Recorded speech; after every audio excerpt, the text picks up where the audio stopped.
당황했잖아요. 아나운서인 줄? 진짜.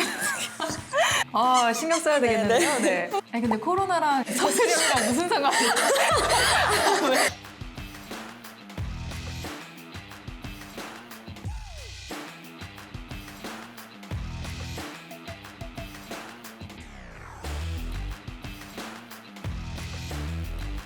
네, 다시 돌아왔습니다. 저는 3S 아나운서 차일이고요.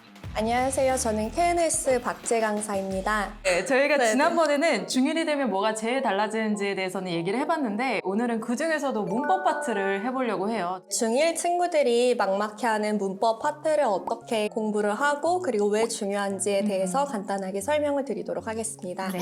중학교 문법을 좀 키워드로 정리를 해보면 두 가지가 나오는데 그 중에 하나가 어법 개방형 그리고 서술형 이렇게 나뉘어지죠. 어법 개방형 하면은 단어 자체가 너무 어렵거든요.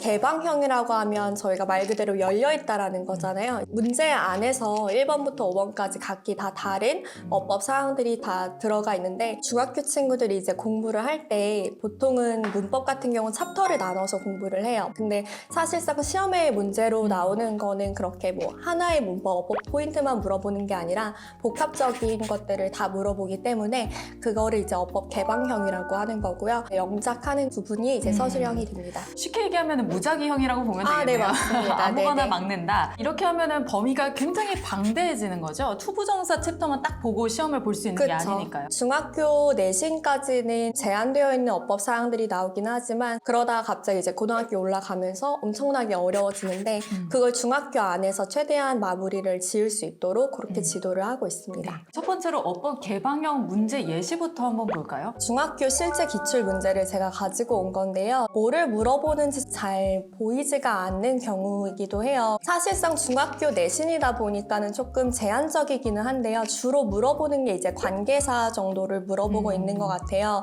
A부터 E까지 부분에서 밑줄이 다 그어져 있잖아요. 어법 사항에서 오류를 정확히 사실 찾아낼 수 있어야 되는데 언뜻 보면 다 괜찮은 부분 같거든요. 근데 중학교 친구들이 문법 문제를 풀 때 마음속으로 한번 쭉 읽어봐요. 느낌적인 느낌으로 이거 괜찮은 것 같다 판단을 하는 친구도 있는데 사실 관계사 파트 같은 경우는 그런 식으로 해서 설명이 되지 않는 부분들이 있거든요. 뭐 체크할 게 되게 많거든요. 쭉쭉쭉 보면은 모를 수도 있을 것 같아요. 맞아요. 마지막 이 같은 경우 보면 이제 컴마 대수로 나와 있는데 그냥 언뜻 봤을 때는 이제 대시 이상한 부분이 없는 관계사 같지만 사실 계속적 용법에서 이제 컴마 뒤에는 대시를 쓸 수 없다. 좀 그런 것들을 어쨌든 학생들이 알고 있어야만 접근을 할 수 있는 문제죠. 컴마가 찍혀있냐 안 찍혀있냐까지 봐야 된다라고 하면은 굉장히 혼란스러울 수 네, 있겠네요. 다음으로 서술형 문제도 한번 얘기를 해볼게요. 빈칸이 뽕뽕뽕뽕 되게 많이 뚫려있다 보니까 좀 당황스러운 느낌이 있는데 문제 자체에 조건이 깔려져 있어요. 15번 같은 경우 이제 조건 영작인데요. 좀 저런 식으로 이제 자꾸 조건을 거는 거예요. 조건만 딱 갖다 놓으면 그거에 맞춰서 하는 거에 되게 힘들어하는 친구들이 있더라고요. 그래서 자꾸 제한을 시켜서 답이 하나로만 떨어지게끔 하는 훈련이 필요로 한 것 같아요. 서술형하고 개방형 문제의 비중이 중등 내신에서 어느 정도 차지해요? 사실 코로나로 들어가면서 조금 바뀌는 경향이 되기는 했어요. 왜냐면 코로나 이전에는 중학교 내신이어도 서술형 부분의 비중이 조금 높은 편이었었는데 10문제씩 막 나오는 학교도 있었거든요. 서술형만. 코로나가 계속되면서 그런 부분들을 많이 객관식처럼 바꾸셨어요. 5번째 빈칸에 뭐 들어갈 단어는 무엇이냐. 근데 결국엔 서술형 문제이기는 한 거죠. 다 쓸 수 있어야 답을 선택을 할 수 있는 거니까. 네. 그런 식으로 따졌을 때 서술형이든 어법 혼합형이든 해서 절반 정도 비중은 들어간다라고 보시면 될 것 같아요. 아니 근데 코로나랑 서술형이랑 무슨 상관이에요?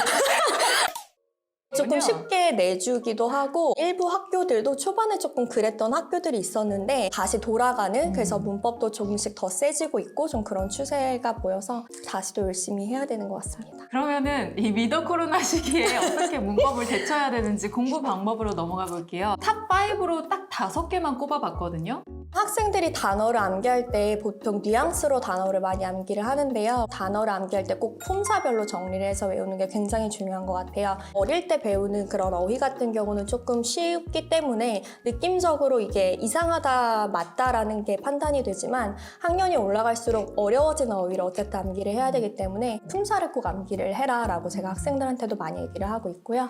그럼 8품사가 있잖아요. 네, 8개 네. 중에서 제일 헷갈리는 거 몇 개만 째 꼽는다면 뭐가 있어요? 꼭 알고 있어야 되는 건 하여튼 형용사, 동사, 명사 그냥 이렇게 세 가지로 말씀을 드렸을 때 동사, 명사. 부사까지 부사.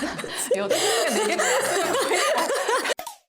두 번째 뭔가요? 보통 문제집을 풀 때 위에 이제 이론 정리가 되어 있잖아요. 보면서 문제를 푸는 친구들이 있어요. 문제를 푸는 게 중요한 게 아니라 그냥 반드시 개념 이론을 암기를 한 다음에 제가 항상 가리고 문제를 풀라라고 얘기를 하거든요. 그러니까 이론 정리가 완벽히 암기가 되고 나서 그 다음에 보지 않고 문제를 푸는 게 가장 중요한 것 같습니다. 핵심 프린시플, 원리를 맞아요. 기억하고 문제를 풀라는 맞아요, 뜻이었군요. 맞아요. 네. 네네. 좋습니다. 그럼 세 번째 팁 볼까요? 문장 자체를 볼 때 이제 어구 단위로 끊어서 해석을 하면서 문장을 써본다던가 아니면 문장 구조를 자꾸 이제 보고 익숙해지는 게 굉장히 중요한데요. 습관적으로 계속 문장을 볼 때 학생들한테 이제 주어를 체크해라, 동사를 체크해라, 뭐 목적어 보호를 선택해라. 나머지 수식어구들은 꼭 괄호를 치게끔 해요. 영어 문장이라는 게 1형식부터 5형식까지밖에 없는데 수식어구가 수반이 되면서 문장들이 길어지는 것들이 있는데 문장이 긴 문장은 막 3-4줄까지도 가잖아요.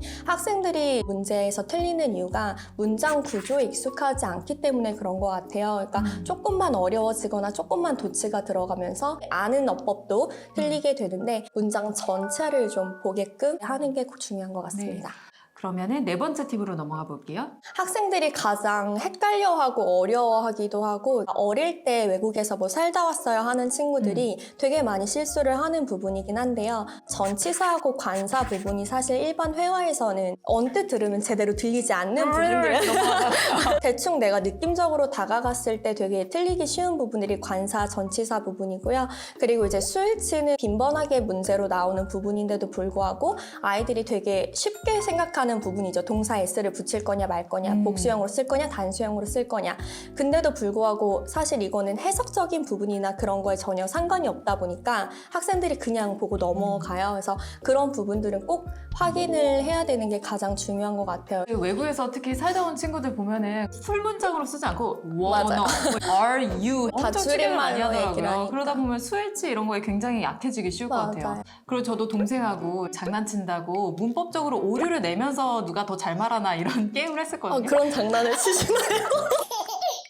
다섯 번째는 어떤 거 주의하면 될까요? 반드시 이제 오답 노트를 만드는 게 중요한 것 같아요. 그래서 내가 틀렸던 부분들은 이제 어쨌든 비슷한 문장들이 또 나오기 마련이기 때문에 틀리거나 아니면 어려운 문장들을 꼭 쓴 다음에 나의 오답하고 정답을 같이 쓰면서 이게 왜 그런지에 대한 근거를 쓰면서 자꾸 보게끔 그렇게 오답 노트 만드는 게 중요한 것 같습니다.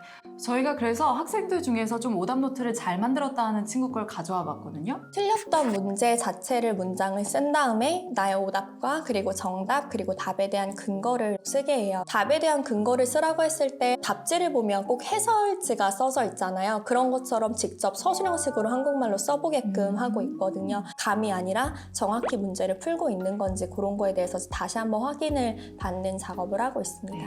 주어, 동사, 네네. 목적어 이렇게 표시를 하네요. 네네. SVO 이렇게. 네네. 포인트가 잘 정리가 되는 것 같습니다. 문법 요소들을 쪼개서 하다 보니까 하나하나 따지게 될 것 같은데 맞아요. 학생들에게도 부작용이 좀 나타날 것 같은데 계속 분해를 해가지고 이 정도로 쪼개다 보면 학생들 같은 경우는 좋게끔 다가오는 것들이 있더라고요. 저랑 같이 계속 했었던 친구들은 내신 때 제가 이 지문을 너가 스스로 파악해서 나한테 얘기를 해봐라 라고 했을 때 정말 자기가 알아서 그냥 술술술 말로 나와서 정리를 할 수 있게끔 그렇게도 되는 친구들이 있는 것 같아요. 박지혜 선생님 수업만의 특징이 있다면 뭐가 있을까요?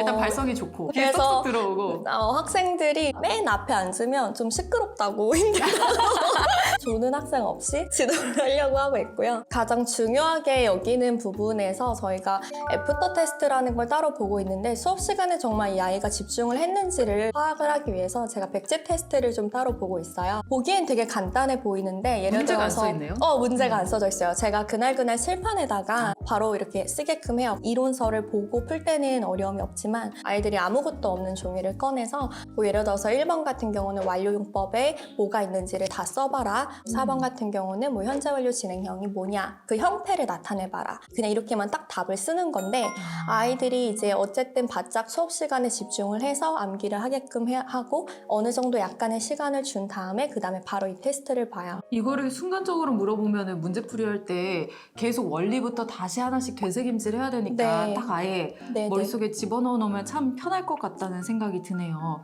오늘 저희와 함께한 소감 마지막으로 한번 들어볼까요? 이제 정말 입시에 처음 이제 들어가기 시작하는 거잖아요. 그러면 한국식 영어로 공부를 해야 되냐. 아이들이 조금 초반에 힘들어해요. 근데 뭐 한국식 영어라는 걸 떠나서 뭐 외국계 회사를 나중에 커서 들어갈 수도 있는 거고 그냥 어떤 일을 하든 어쨌든 영어는 꼭 실생활에서도 많이 필요로 한 것 같거든요. 그래서 정확도를 키워서 나중에 하는데 조금 도움이 되면 좋을 것 같고요. 물론 입시에도 가장 큰 도움이 되면 좋겠습니다.